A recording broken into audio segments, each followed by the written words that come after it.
bismillaahi rahmaani rahiim mbokk yi ñu leen di nuyu yéen ñëpp seen tur ak seen sant di leen wax dal leen fii si makkaanu Maam Ibra Njaay muy makkaanu pencum doomu Afrika, makkaanu aada ji. Aada suñ ko déggee mooy suñu baax maam, suñu ndono. Ji bi mooy arab bi ñuy wax ji nga xam ne meññeent la boo xam ne duñu koy def ci suuf pour mu sax. Ji mooy jëf, ji mooy jaaraama, ji mooy jël, ji mooy jokkoo. Ji boobu moo tax tey ñuy ñëw di jokkoo ak yéen, di wax ak yéen ci mbir moo xam ne daf nu yitteel. mbir la boo xam ne dafa lëkkaloo ak li nga xam ne moo xew ci jamono, mooy mbas mi nga xam ne li muy rey, li muy faagaagal ci doomu aadama doy na waar. ñu war ci jógaat taxawaat ci tey di waxtaan ak yéen, di jokkoog ak yéen, di weccoog ak yéen, di ko def ni ko doon defee kawoon lawoon nawoon fawoon. mu nekk jëf boo xam ne du bàyyi lenn, du bàyyi kenn, du bàyyi fenn. jëf boo xam ne dafa soxal ñëpp, dafa soxal fépp, dafa soxal lépp. tey ñu ñëwaat di waxtaan ak yéen ci mbas mi ak li nga xam ne nit ñi duñu yaakaar ni tey jii li nga xam ne mooy pexe bi, mooy ñaq bi nga xam ne moom ñu tuddee le Covid, le vaccin pour le Covid-19. ñaq nag ñu ñëpp jaar nañ si bi ñu nekkee xale. waa leen ma ñaq boo xam ne ñi sant yàlla bi mu nekkee pexe boo xam ne dafa daan feebar yu bari yoo xam ne dafa sonaloon doomu aadama. bi si gën a raw mooy poliomyélite. ñàkk la boo xam ne daf nu may ba nga xam ne li doon la fañ loo xale yi xeex nañ ko ba dàq ko ci àddina. am na ñàkk yoo xam ne nas la woon, ñii pour leneen feebar yu ñuy wax coqueluche, njàmbataan, ak yeneen feebar yu ñuy wax tétanos ak yeneen. wante bii nga xam ne moom lañu bëgg a dugal ne dafa war a xeex li nga xam ne mooy mbas mi, dafa ëmbale àddina bi sa dafa jaaxal rek ñi nekk waa kër docteur, dafa jaaxal ñeneen ñi nga xam ne du ñuy gëstu si li nga xam ne moom la suñu borom dëxiñ mu ànd ak melokaanu doomu aadama ci suuxam yi nga xam ne moo gën a xóot. foofu nag nañuy jóg di yëkkati suñu kàddu di wax ndegum ñaq bii nga xam ne méngoowul ak yeneen feebar yi, feebaru yeneen yi nga xam ne moom lañu xamoon.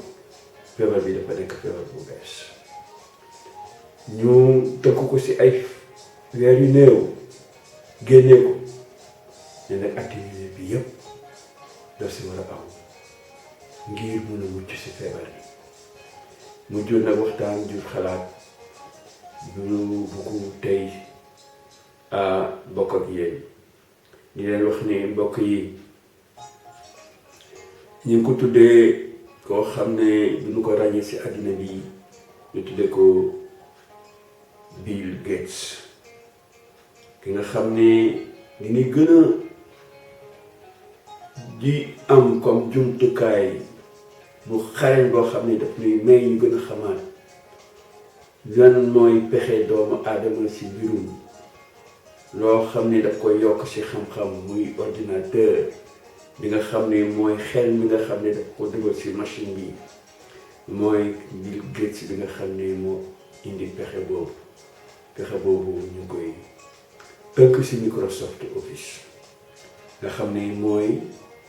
xel mi nga xam ne ordinateur bu ñu indi rek daf ci sukkandiku, daf ci jëfandiku ngir may la li ngay wut mu mën a sotti. Gates boobu maanaam def na lu bëri si àddina bi ay ndimbal yoo xam ne pour xeex ay feebar la pour xeeti li doomu aadama wante bi ñu demee ba tey jii ñu gis ne Bill Gates dafa ànd ak ñeneen nit ñoo xam ne seen pexe nekkul lu dul wàññi limu nit ñi nga xam ne dañu nekk si àddina ñoom ñu xalaat ne lim la boo xam ne dafa weesu dayoo suñu ko téyewul dana dem ba àddina bi dana ëlbatiku su ëlbatikoo li ñëpp lay lor ñu ne jur gi nag bëri na jur gi nañ ko wàññi jur gi nañ ko contrôler ñooñu nag moom la ñu tuddee ñi nga xam ne ñoo nekk à la tête du nouvel ordre mondial si ñooñu ñu ne Bill Gates dafa bokk si ñi nga xam ne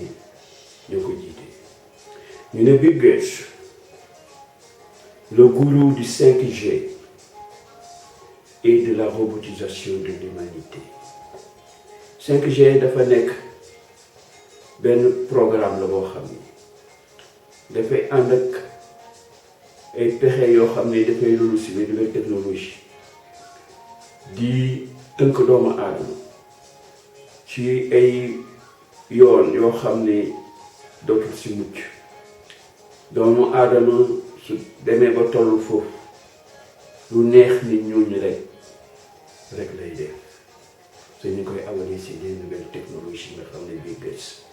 daf si ràññeeku comme borom xam-xam ak borom alal mi nga xam ne ñoo jublu léegi nag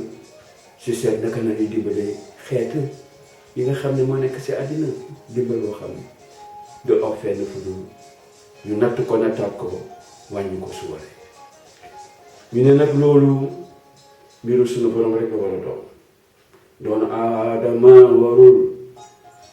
dugg si loo xam ne du jërëm moo tax ñu ne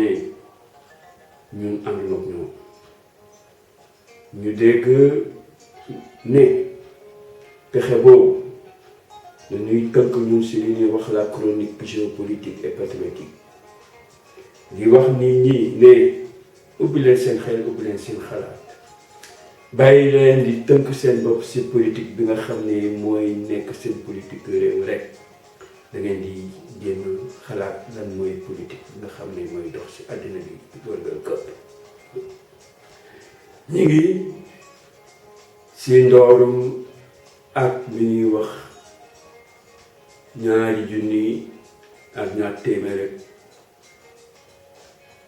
ñaar fukk ak benn muy en 2021 janvier, ce mois premier du l'an tombe au milieu d'une pandémie muy feebar boo xam ne dafa law ci àddina bi yëpp qui n'a pas fini d'ensevelir les humains aux quatre coins du monde feebar boo xam ne li muy suuf si doomu aadama kenn xamal nu mu toll si ñeent wet boo mun ci aw si àddina bi yëpp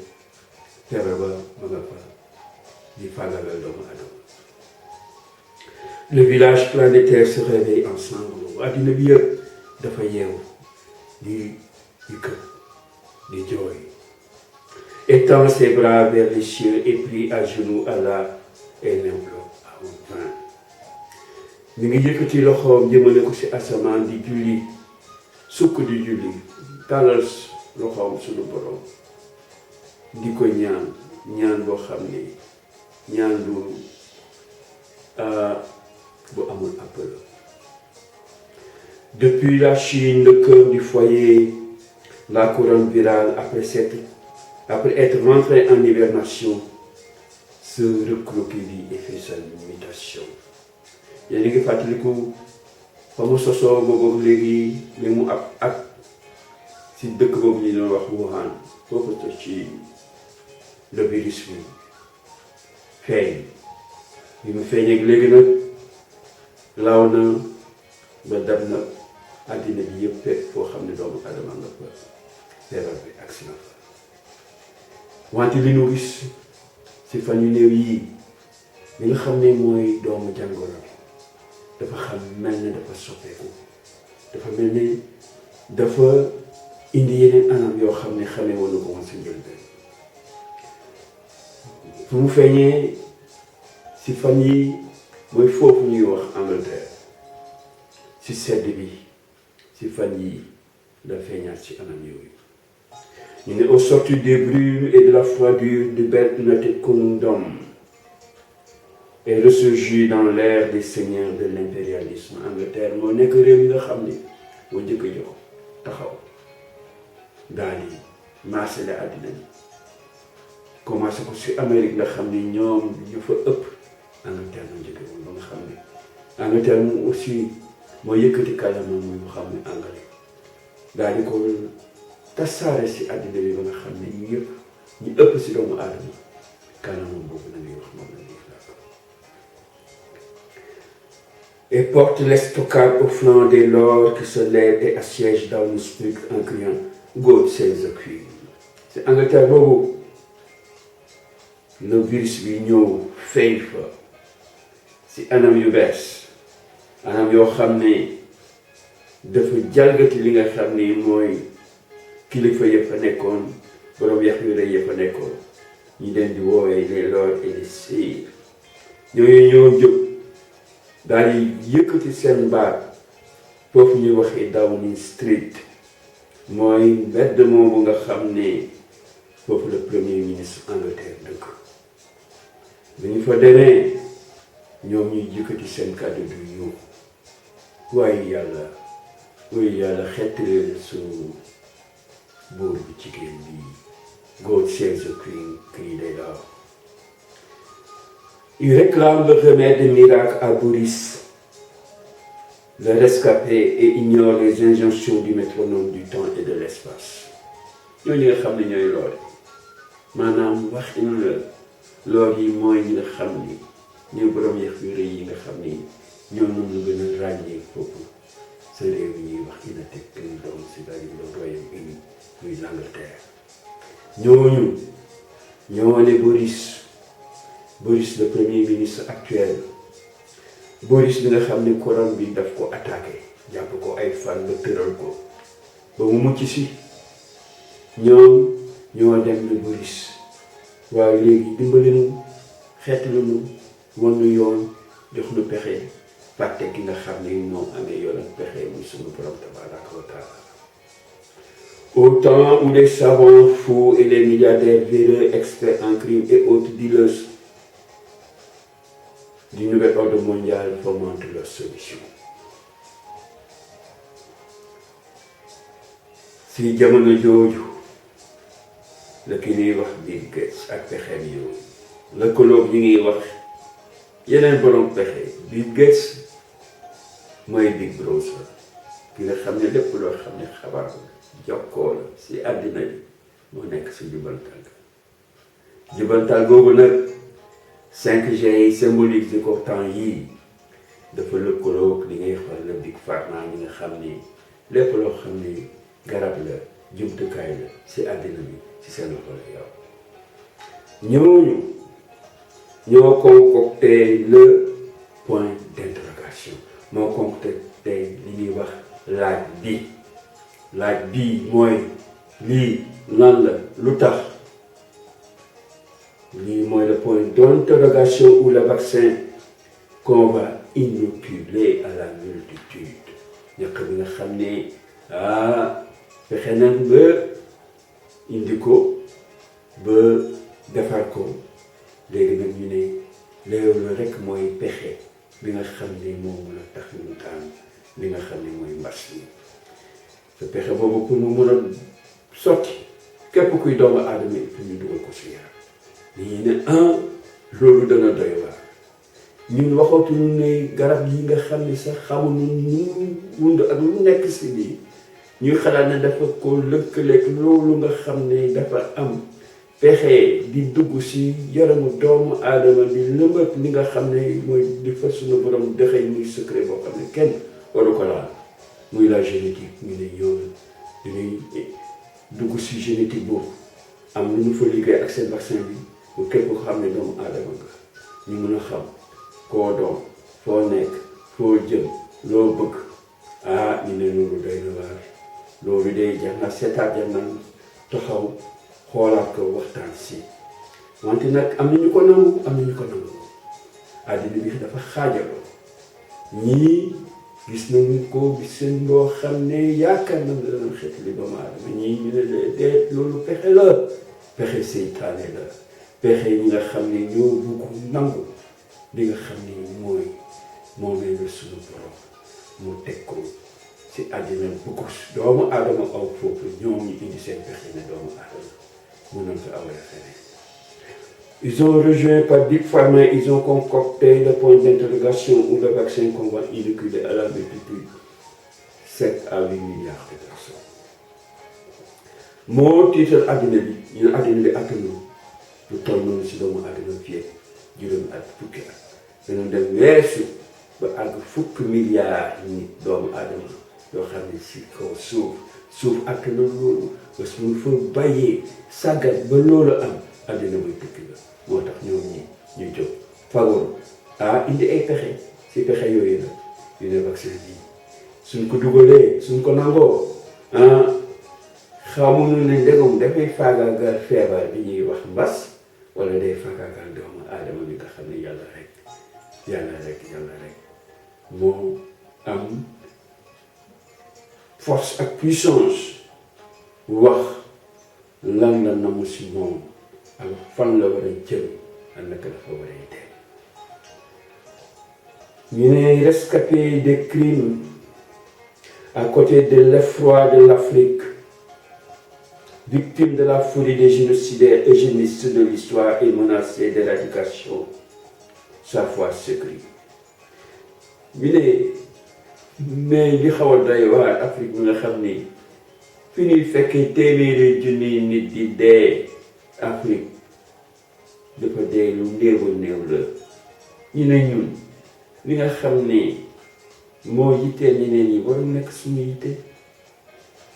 di fàttaliku ne am na ay weer ci gannaaw ñi nga xam ni ñu amee l'organisation mondiale de la santé bi doon wax ne jóg leen gaaw jóg leen surtout yéen waa Afrique ay millions nit nan nañu faatu ci mbas mi te du ñu demee ba ci kanam millions nit ñooñu gisuñu ko millions yooyu foofu muy Europe muy Amérique muy Asie foofu la dee yooyu ñoo ragal foofu la ñu jóge foofu nañ ko gisee Afrique y a des centaines de milliers mais pas de millions. En tout cas de cas enregistrés et en tout cas ici en Afrique et particulièrement au Sénégal on a pu alhamdulillah ba léegi mucc si dee ju bëri jooju nga xam ne gis nañ ko si àddina bi dee am na daal am na wante bëriwul comme ñu bëree feneen moo tax ñu ne ñun de mucc nañ ñu ngi sant sunu borom ndaxte fële au cœur des labos de Davos laboratoire yi mooy foofu na ñuy tabaxee li ñuy wax mooy vaccin bi foofu nañ koy créer foofu nañ koy génnee si ne ko génne nag mooy ñuy wax le G5 le G5 c'est le nouvel ordre mondial G5 bi moo nekk à la base du 5G gis nga mbir yi ñu mun leen di feeñoo 5G ak 5G5 ñoom ñëpp benn mbir bi la benn kuréel bi la benn pexe bi la benn xalaat bi la benn jumtukaay bi la yàlla feeñal na foofu mbir bi la aussi 5G ak G5 ñoo indi pexe yooyu yàlla feeñal na leen fii feeñal boo xam ne ñun dañu koy fësal ngir waxtaan seen yéen ngir jokkoo seen yéen ngeen bàyyi seen xalaat yéen tam di seet loolu naka la mën a amee loolu moo tax continent très jeune cette Afrique au cœur des labos de Davos la cause de la possibilité démographique est identifiée et menace toute l'humanité pexe yooyu la waa Davos xalaat jëlee ko nag si Afrique ñu ne Afrique continent très jeune aux richesses sans limite et un niveau de réactivité au-dessous de la volonté de survie ñu ne wante borom pexe yooyu ñoo ko gisati de bi ñu gisee na Afrique dafa am pour ñoom loo xam ne mooy li dund lépp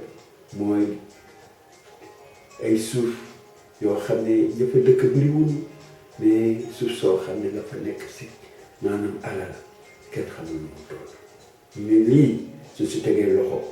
di des si mbootaayu àddina bi ñoom ni ñu ko gisee dana mën a dund ba abadan bàyyi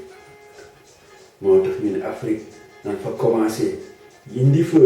li nga xam ni mooy faagaagal ñi nga xam ni su leen bàyyee ñuy jur di jur alal bi nga xam ni moo nekk si seen suuf dina ko mën a akki moo def si lu leen neex moo tax ñu ne Afrique ñu ko sàkkal pexe sàkkal ko pexe boobu yéen ngi fàttaliku esclavage ya doomu aadama daal di ko tënk gàttan ko jatan ko yeew ko yóbbu ko si yeneen réew def ko jaam loolu gis nañ ko fi gis nañ fi aussi colonisation indi ay pexe nangu suñu suuf nangu suñu askan nangu suñuy aada nangu suñuy xel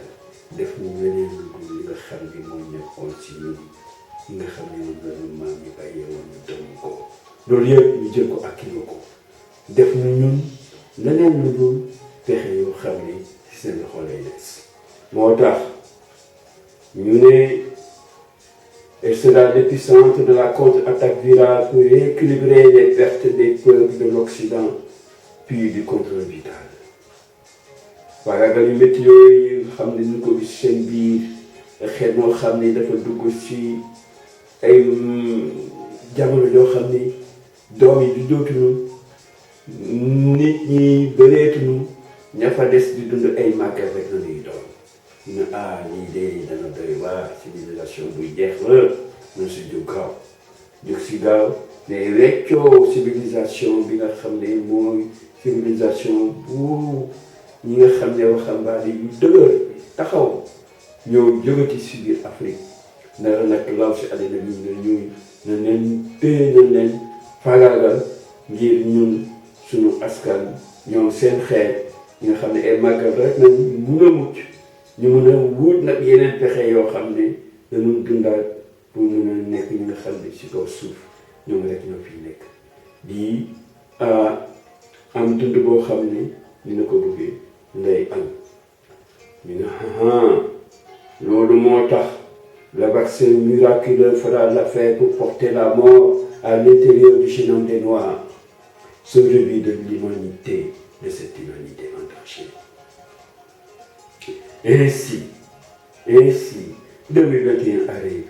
en amenant le poison des villes éradicateur de l'espèce qui, en vieillissant, a peur de disparaître sans espoir. loolu moo nekk li nga xam ni ñoom yi nga xam ni ñooy le G5 de Davos ñooy Big Brother ñooy Big Pharma ñoom ñooy le nouvel ordre mondial ñoom ñi nga xam ni ñoo jóg lëkkaloo ak ñi nga xam ne mooy les francs-maçons ak ñeneen xeet yoo xam ne du ñu teg seen loxo si àddina boo xam ne ñoom du ñu bugg rek lu doxee ñoom li ñu ko bëggee ba abadan waaw loolu moo tax ñu ne ñun vaccin boobu duñu ko nangu mooy ñàkk bi nga xam ne c'est les génocidaires 2.0 duñu ko nangu mbokk yi loolu moo nekkoon suma waxtaan tey sunu waxtaan bi nga xam ne du ñuy jokkoo ak yéen ngir ngeen jóg taxaw yéen itam bàyyi seen xel si li nga xam ne moo lëmbale àddina bi lëmbale li nga xam ne mooy pënu jëm lëmbale li nga xam ne mooy li ñu yàlla dégg lëmbale li nga xam ne moom la ñu doon ci suñu maam yi di waxoon di waxaat kawoon lawoon nawoon fawoon duñu bàyyi kenn duñu bàyyi lenn duñu bàyyi fenn loolu moo nekkoon waxtaanu tey waxtaan bi nga xam ne aada ji bi aada ñu ngi koy fàttaliku mooy Africa Diaspora Association mooy aar doomu Africa aada mooy suñu cosaan mooy suñu baaxamaan aada mooy suñu ndono ji mooy jëf mooy jaaraama mooy jàmm mooy jokkoo mooy jigéen mooy ji mooy lépp li nga xam ne njëriñ la jërëjëfati mbokk yi ñuy suñu leen gërëm di la wax ba beneen alhamdulilahi rabbil alamin jërëjëf